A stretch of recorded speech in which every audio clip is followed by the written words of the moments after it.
प्रभु यीशु मसीह के नाम में आपको अनुग्रह, शांति और आशीष मिले।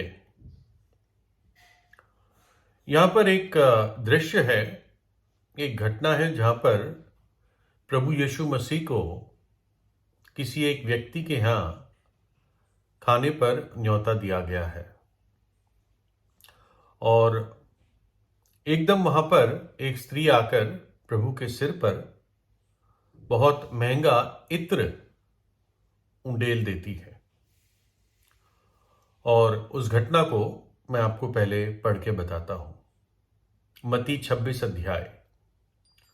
तब यीशु बेतनिया में शिमोन कोढ़ी के घर में था, तो एक स्त्री संगमरमर के पात्र में बहुमूल्य इत्र लेकर उसके पास आई, और जब वो भोजन करने बैठा था तो उसके सिर पर वो पूरा इत्र उंडेल दिया।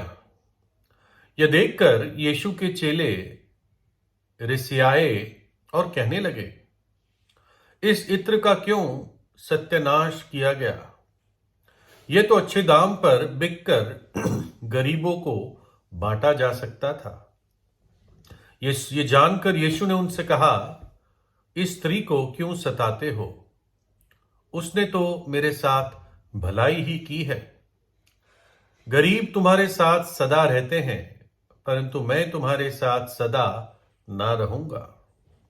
उसने मेरी देह पर जो इत्र उंडेला है वह मेरे दफनाने जाने के लिए किया है। मैं तुमसे सच कहता हूं कि सारे जगत में जहां कहीं ये सुसमाचार प्रचार किया जाएगा, वहां उसके इस काम का वर्णन भी उसके स्मरण में किया जाएगा। तो यहां पर प्रभु यीशु मसीह शिमोन कोढ़ी के घर में खाने पर बुलाया गया था, दावत पर। और शिमोन कोढ़ी बेथनिया में रहता था, और बेथनिया में और एक परिवार रहता था जिसमें एक भाई और दो बहनें थी, लाजर, मार्था और मरियम। और कुछ ही समय प्रभु यीशु मसीह ने लाजर जो मर गया था और 4 दिन हो चुके थे उसको मरे हुए, प्रभु यीशु मसीह ने उसको मृतकों में से जिलाया, उसको फिर जिंदा किया। तो ये बात बहुत फैली हुई थी और लोग बड़ा ताज्जुब किया, लोगों ने विश्वास किया कि कैसे प्रभु यीशु मसीह ने अपने शब्द की सामर्थ्य से एक 4 दिन के मुर्दे को, जिसका शरीर सड़ने लग गया था, बदबू देने लग गया था, उसको जिला दिया, उसको फिर जिंदा कर दिया, उसको पुनर्स्थित कर दिया। तो दृश्य से ऐसा लगता है कि शिमोन कोढ़ी ने उस परिवार को और प्रभु यीशु तथा उसके चेलों को भी खाने पर बुलाया था। यानी कम से कम 17 लोग थे इस खाने में। शिमोन कोढ़ी, लाजर, उसकी 2 बहनें, प्रभु यीशु मसीह और उसके 12 चेले। तो शिमोन कोढ़ी कौन था? ऐसा लगता है कि शिमोन एक ऐसा व्यक्ति था जिसको कोढ़ हो रखा था पहले, और प्रभु यीशु मसीह ने इसके कोढ़ को दूर किया था, इस शिमोन को चंगा किया था और इसको कोढ़ से शुद्ध किया। तो शायद आभार के रूप में शिमोन ने प्रभु यीशु को और इस परिवार को भी अपने घर खाने पे बुलाया था। अब शिमोन तो आभारी था ही प्रभु यीशु का, लेकिन लाजर जो मरों में से फिर जी उठा, इसकी 2 बहनें भी प्रभु के बहुत आभारी थी, बहुत कर्जदार थी। तो मरियम, ऐसा लगता है कि वो मरियम ही थी जो लाजर की बहन मरियम थी। उसके पास एक संगमरमर के पात्र में, शीशी में, उसके पास बहुत महंगा इत्र था, और उसने उस पूरे इत्र को प्रभु यीशु के सिर पर उंडेल दिया। और आपको एहसास होता होगा कैसे पूरा घर, शिमोन कोढ़ी का पूरा घर इत्र की एकदम खूबसूरत महक से भर गया होगा। और जैसे वचन में लिखा है, ये बहुत बहुमूल्य इत्र था, महंगा था, है ना। ये आज का समय नहीं है जहाँ पर केमिकल से भी इत्र बन जाते हैं और 150-150 रुपए में भी मिल जाते हैं। ऐसा नहीं था, ये बहुत महंगा इत्र था। और उसने क्यों प्रभु के ऊपर ये महंगा इत्र उंडेल दिया? क्योंकि उसने इस बात को आंका कि मेरा प्रभु की जो कीमत है, मेरे प्रभु की जो योग्यता है, मेरा प्रभु जिस आदर के योग्य है, वो इस इत्र से कहीं बढ़कर है। और कितना भी मैं प्रभु को अर्पण कर दूं, वो कम है। इतना बहुमूल्य, इतना अद्भुत मेरा प्रभु यीशु है। जब चेले, उसमें विशेषकर एक चेला था जो चोर था, जिसका नाम यहूदा स्क्रूती था, उन्होंने इस कार्य को देखकर उस स्त्री को व्यंग करने लगे, ताना मारने लगे। अरे वेस्ट क्यों कर रहे हो, बर्बाद क्यों कर रहे हो उस इत्र को? इसको बेचकर तो गरीबों को खाना दिया जा सकता था, क्योंकि महंगा इत्र था, इनको भी मालूम था कि इसकी बड़ी वैल्यू है। लेकिन उस यहूदा स्क्रूती की दृष्टि में प्रभु यीशु के सिर पर वो इत्र उंडेलना ये एक वेस्ट था, ये एक बेकार काम था, व्यर्थ इत्र का व्यर्थ उपयोग हो गया। लेकिन मरियम ऐसा नहीं सोचती थी। वो सोचती थी चाहे मैं कितना भी इत्र प्रभु के सिर पर अभिषेक कर दूं, तभी भी जो आदर के वो योग्य है, वो उसके बराबरी का नहीं है। चाहे दुनिया का सारा इत्र उसके सिर पर अभिषेक किया जाए। प्रभु यीशु ने उनकी गलत सोच को सीख दी। प्रभु ने कहा कि इसने जो ये कार्य किया है, ये कोई इत्र का वेस्ट नहीं है, इत्र बेकार नहीं गया। लेकिन जो इसने किया है, इस बात को मैंने एक्सेप्ट किया है, मैंने ग्रहण किया है। और इतना ही नहीं, उसने सही समय पर यह इत्र मेरे सिर पर अभिषेक किया। प्रभु ने कहा कि तुम्हारे साथ गरीब तो हमेशा होते हैं। इसका अर्थ ही नहीं था कि प्रभु गरीबों के साथ हमदर्द नहीं था। प्रभु यीशु ने तो एक बार 5,000 लोगों को, दूसरी बार 4,000 लोगों को, उसके साथ उनकी पत्नी और बच्चे भी थे, उनको मुफ्त में खाना खिलाया था, जो ये शायद इत्र की शीशी भी ना खिला पाती उसको बेचकर। लेकिन प्रभु समझा रहा था कि गरीब तो हमेशा रहेंगे तुम्हारे साथ, तुम हमेशा उनकी सेवा कर पाओगे, लेकिन मैं तुम्हारे साथ हमेशा नहीं रहूंगा।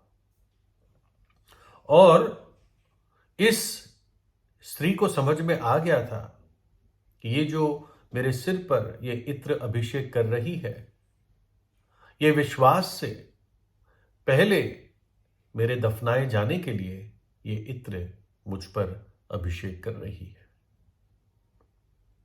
प्रभु यीशु मसीह ने कई बार अपने मृत्यु के बारे में पहले से बता दिया था कि कैसे मुझे पकड़ा जाएगा और कैसे मुझे क्रूस पर चढ़ाया जाएगा और मैं दफनाया जाऊंगा और तीसरे दिन जी उठूंगा। और उस समय उन लोगों के बीच में जब भी कोई व्यक्ति दफनाया जाता था, तो उस पर इत्र और ऐसे गंधरस और अलवा ऐसी चीजों को शरीर पर लगाते थे, ताकि बदबू ना आए और एक आदर के रूप में उसको मिट्टी दी जाए आदर के साथ। तो प्रभु ने बताया कि इस स्त्री ने यह विश्वास से किया है, बात को समझ के इसने मेरे सिर पर यह इत्र अभिषेक किया है। क्योंकि यह था कि प्रभु यीशु मसीह का जो क्रूस का बलिदान था वो शुक्रवार को हुआ। शनिवार इनके विश्राम का दिन था। ये कभी घर से बहुत जरूरी होने पर ही बाहर जाते थे, नहीं तो बाहर भी नहीं जाते थे, घर में ही विश्राम करते थे। और इतवार का दिन था जब कई स्त्रियों ने जो प्रभु पर विश्वास करती थी सोचा था हम जाकर प्रभु की देह पर इत्र और सुगंध द्रव्य वगैरह हम लगाएंगे उसकी उस मृतक देह पर एक आदर के रूप में। लेकिन प्रभु यीशु मसीह इतवार के सुबह सुबह मृतकों में से जी उठा। तो किसी भी बहन को, किसी भी विश्वासिनी को मौका मिला ही नहीं कि प्रभु यीशु की देह पर इस प्रकार से इत्र या सुगंध द्रव्य रख सके। और वो आदर सिर्फ उस मरियम को उस दिन मिला जब प्रभु यीशु क्रूस पर हमारे पापों के लिए मर गया, जब हमारे पापों के लिए उसका शरीर तोड़ा गया, उसका खून हमारे पापों की क्षमा के लिए बहा दिया गया, जब उसने हमारे लिए प्रायश्चित कर दिया, अपना पवित्र लहू बहा दिया, उसके बाद उसने अपना प्राण दे दिया। तब प्रभु के दो छिपे हुए चेले थे, निकोडिमस और अरमत्या का यूसुफ। उन्होंने प्रभु की देह को नीचे उतारा और इन्हीं दो ने गंधरस और एल्वा प्रभु की देह पर लगाकर उस देह को एक गुफा में रख दिया था। और फिर विश्राम दिन आ गया था और फिर इतवार के सुबह सुबह तीसरे दिन प्रभु यीशु मसीह मृतकों में से जी उठा। तो जो बहनें थी, जो स्त्रियां थी, उनमें से सिर्फ इस मरियम को आदर मिला कि प्रभु की देह पर उसने उसके मरने से पहले वो इत्र उंडेल दिया था। और चेलों ने, विशेषकर यहूदा स्क्रूती ने, इस बात का तिरस्कार किया क्योंकि उसको लग रहा था ये पैसे मुझे मिल जाते, बिकता, पैसे थैली में आते, कुछ मैं उसमें से निकाल लेता, क्योंकि ये काम करता था वो, है ना। और प्रभु यीशु ने उनको कहा कि जहां जहां मेरा सुसमाचार दुनिया में प्रचार होगा, ये कार्य जो इस स्त्री ने किया इसका भी प्रचार होगा। और ये बात अभी पूरी हो रही है ना। इस स्त्री ने जो प्रभु के लिए अद्भुत कार्य किया था, जो प्रभु के आदर में उसने इत्र उंडेल दिया था, उस बात का आज मैं भी बयान कर रहा हूं। एक ये भी विचार है कि ये जो लड़कियां शादी के लिए जब इंतजार करती है तो शादी के अवसर के लिए इत्र को संभाल के रखती है, या तो थोड़ा थोड़ा खरीद कर उसको इकट्ठा करके रखती है शादी के दिन और शादी के उस पूरे अवसर के लिए। लेकिन मरियम ने इसको प्रभु के ऊपर उंडेल दिया कि प्रभु, मेरे जीवन की हर एक बात से, मेरे जीवन की हर एक योजना से बढ़कर तू है। क्योंकि मरियम ने इस बात को पहचाना कि ये वो बहुमूल्य परमेश्वर का पुत्र है, जगत का उद्धार करता है, जिसने मुझसे प्रेम किया और मेरे खातिर अपने आप को क्रूस पर बलिदान होने के लिए दे दिया। प्रभु यीशु ने जगत से प्रेम किया, मेरे और आपसे प्रेम किया। मरियम ने उस प्रेम को पहचाना। जो कुछ मैं हूं, जो कुछ मेरे पास है, वो प्रभु यीशु को अर्पण करने के लिए बहुत कम है। वो दुनिया की सारी चीजें, सारे सुख, सारा धन अगर एक पैकेट में लपेट कर प्रभु यीशु को दे दिया जाए, तब भी जिस आदर और महिमा और स्तुति के वो योग्य है, वो पैकेट उससे बहुत कम है ना। प्रभु यीशु को सिर्फ हम हमारी आज्ञाकारिता और प्रेम लौटा कर दे सकते हैं। उसने हमारे लिए उद्धार का कार्य, अनंत जीवन देने के लिए जो कार्य किया, वो उसने सेतमेत में हमारे लिए किया कि हमें मुफ्त में वो अनंत जीवन मिले विश्वास से। इसलिए जब एक पापी पश्चाताप करता है, सच्चा पश्चाताप टूटे हुए मन के साथ, और प्रभु यीशु पर विश्वास करता है, तो वो अनंत जीवन पाता है। नाश ना होगा परंतु अनंत जीवन पाएगा। तो प्रभु यीशु से प्रार्थना कीजिए, उसकी कीमत को पहचानिए। प्रभु यीशु आपको आशीष दे।